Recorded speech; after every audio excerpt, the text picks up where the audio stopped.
আসসালামু আলাইকুম রহমতুল্লাহি ওয়া বারাকাতুহু নাহমাদুহু ওয়া নসাল্লি আলা রাসূলিল কারীম আউযু বিল্লাহি মিনাশ শাইতানির রাজিম বিসমিল্লাহির রহমানির রহিম বালিবানিল আমার পক্ষ থেকে একটা হাদিস জানা থাকবে বছর আজকের বক্তব্যের বিষয় হলো গর্ভচ্যুত শিশুর জানাজা সম্পর্কে। বাচ্চা যদি ভূমিষ্ঠ হওয়ার পরে ক্রয়নন্দন করে বা হাঁচি দেয় বা এমন আচরণ করে যাতে তার জীবন ছিল বলে বোঝা যায়, অতঃপর মারা যায়, তবে তার জানাজা পড়তে হবে। এই সময় তার মুসলিম বাপ মায়ের প্রতি ক্ষমা অনুগ্রহের জন্য আল্লাহর নিকট দোয়া করতে হবে। এই হাদিসটি হচ্ছে আবু দাউদ আহমদ 1667, অর্থাৎ সূরা ফাতিহা প্রথম, যা হানাফি মাযহাবের মধ্যে এটি প্রচলন নাই, কিন্তু হাদিসে আছে।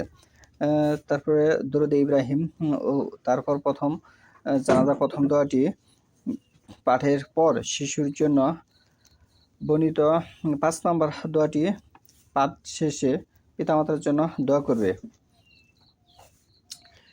যদি বাচ্চা 4 মাসের আগে গর্ভচ্যুত হয় তাহলে তাকে গোসল বা জানাজা কিছুই করতে হবে না, বরং কাপড়ে জড়িয়ে দাফন করবে। আর যদি 4 মাসের পরের কোনো সন্তান যদি মৃত ভূমিষ্ঠ হয় তবে তার জানাজা করার প্রয়োজন নেই, কেননা হাদিসে বাচ্চা চিৎকার করার কথা এসেছে।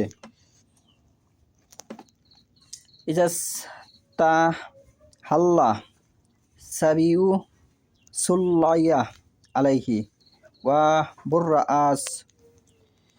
হাদিসটি হচ্ছে ইবনে মাজাহ 350। কেননা হাদিসে বাচ্চার চিৎকার করার কথা এসেছে। হাদিসটি ইবনে মাজাহ 3050।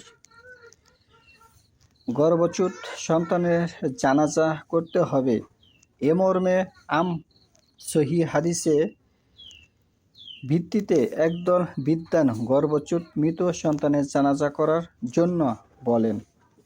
জবাবে শাওকানি বলেন, মায়ের গর্ভে 4 মাস অতিক্রম করাটাই শিশুর জীবনের প্রাণ নয়, বরং ভূমিষ্ঠ হওয়ার পর কান্নাটাই তার জীবনের প্রমাণ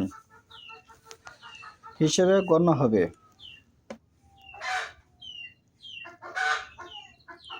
ইমাম মালিক, শাফি, আউজাঈ ও জমহুর বিদ্বানগণ সে কথাই বলেন।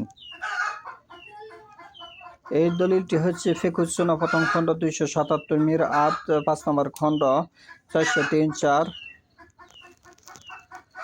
তাহলে বাচ্চা মায়ের গর্ভে থাকাটাই প্রমাণ বহন করে না, বরং ভূমিষ্ঠ হওয়ার পর কান্নাটাই তার জীবনের প্রমাণ হিসেবে গণ্য হবে।